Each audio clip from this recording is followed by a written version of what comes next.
जाने का बिल्कुल मन नहीं करता, बिल्कुल मन नहीं करता जाने का, लेकिन आप बुद्धि से विचार करते हो उस जगह, अगर नहीं गए तो संबंध बिगड़ जाएगा। विचार करते हो हमारे यहाँ फंक्शन हुआ था, ये आए थे, आज हमको भी जाना चाहिए। मन बिल्कुल नहीं कर रहा, लेकिन बुद्धि से मन को पकड़ करके उस फंक्शन में ले जाते हो। मन ठाकुर जी में नहीं लग रहा, कोई चिंता की बात नहीं, बुद्धि से पकड़ करके बार बार मन को ठाकुर जी के दरवाजे पर लाया करो, बार बार रस पिलाया करो। जब बार बार बुद्धि से मन को पकड़कर सत्संग में ले आओगे तो जो व्यवसायत्मिका बुद्धि है आपकी, वो सद्बुद्धि में परिवर्तित हो जाएगी। व्यवसायत्मिका बुद्धि सद्बुद्धि में परिवर्तित हो जाएगी और मन क्या हो जाएगा?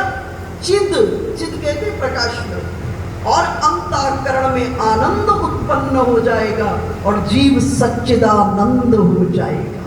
इसलिए जब चलो, मुझे सबसे अच्छा अभी तक का सूत्र लगा है भरतलाल जी का। भरतलाल जी जब चले ना अयोध्या से, जब रथ से उतर गए और चित्रकूट के लिए जाने लगे, तो उनकी गति का आधार क्या था? एक पांव रखकर राह और दूसरा मां, एक राह दूसरा मां। अरे हम भी तो सारा दिन चलते ही हैं,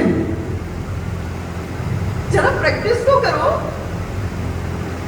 एक रखकर राह और दूसरा धा, एक का क्री दूसरा शन, एक का राह दूसरा मां।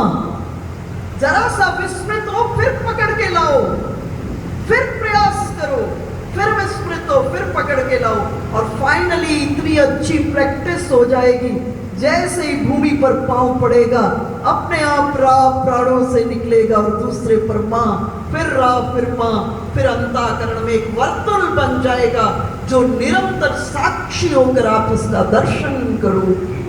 तो आज गुरु पूर्णिमा की गुरु संध्या पर आप क्या करो? अपने को इस संकल्प में बांधो, कोशिश करो। भाई संसार के कामों के लिए इतना प्रयास करो, कभी सोचना कितना प्रयास करते हो और वो पूरे पूरे सफल भी नहीं होते, फिर भी करते हो, फिर भी करते हो। ठाकुर जी के लिए कितना प्रयास किया, कभी पूछेंगे तो सही। जब मुलाकात होगी आमने सामने में, तो ठाकुर जी ये प्रश्न तो करेंगे ना, व्यर्थ की प्राप्ति के लिए तुमने सर्वस्व को दांव पर लगा दिया और सार्थक के लिए कुछ भी नहीं किया। पूछेंगे तो सही, पूछेंगे तो सही कि नहीं। आप लोग चाहते हो कि नहीं आपके बच्चे आपको याद करें? मेरे ख्याल में वृंदावन में भी आके चैन नहीं लेते, आने के बाद 20 बार फोन कर चुके होंगे अपने घर,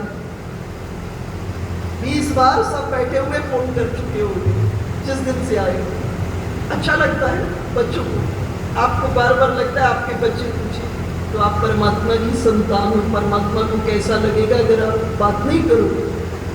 इसलिए थोड़ी थोड़ी देर बाद ठाकुर जी से बातचीत किया करो, अपने को संकल्प में बांधो, जुड़े रहो।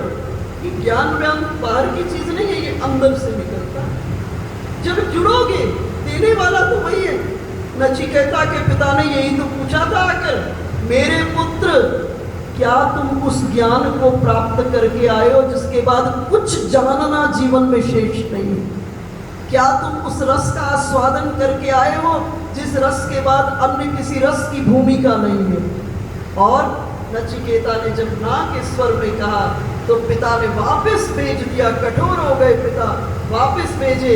और पिता ने कहा, सुनो, हमारे खानदान में ब्राह्मण उसको कहा जाता है जिसने ब्रह्म को चखा हो, जिसने ब्रह्म का स्वाद लिया हो। परमात्मा स्वादनीय विषय, परमात्मा स्वादनीय विषय है। एक पद की कहकर फिर मैं अपनी वाणी को विराम देती हूँ। एक संत जी ने बहुत सुंदर कहा, वेद पुराण को त्याग किए परित्याग कियोरी पुराणन को, कंत के नैन में ध्यान धरियो, कंत के नैन में ध्यान धरियो, ब्रह्मानंद सुनी सखी कानन से। मंदिर न गई नहीं जोग कियो, पर जोग का भान भयो ही सखी, जब प्यारे पिया संग भोग कियो। अरे भैया छोटे मोटे भोग तो बड़ी जन्मों में किए हैं, अब तो परमात्मा का रसास्वादन करने का ये अवसर मिला है। इसलिए मौका अभी है, समय कम है, मौका अभी है, समय कम है, और अवसर को